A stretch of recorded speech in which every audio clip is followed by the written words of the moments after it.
Tenga. Ay! Tenga. Tenga? Oh. Ay, maliit lang ang tenga ko. Ano? Four. Insecurity mo ba yan? Nahiya ka? Hindi. Ba't ako mahiya? Importante, may pandinig ako. Okay. Malinaw ang pandinig ko. Tama. Ilong. Ay! Ang ilong ko. Ay, nakakaamoy pa po ang ilong ko. Kaya 3. 3 lang?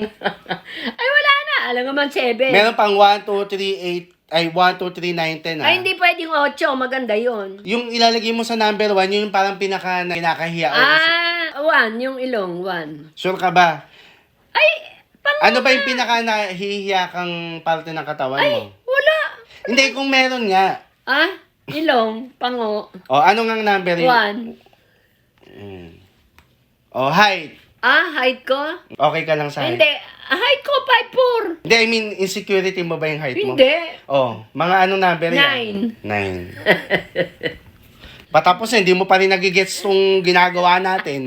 Mata. Ay, mata. Ay, medyo malabo na po ang mata ko. Insecurity mo ba yung mata mo? Hindi naman. Kasi pag may salamin, malinaw naman po. Nababasa ko Anong pa. number?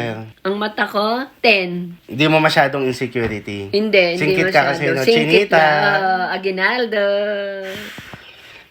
Ngipin. Ayan. Ngipin.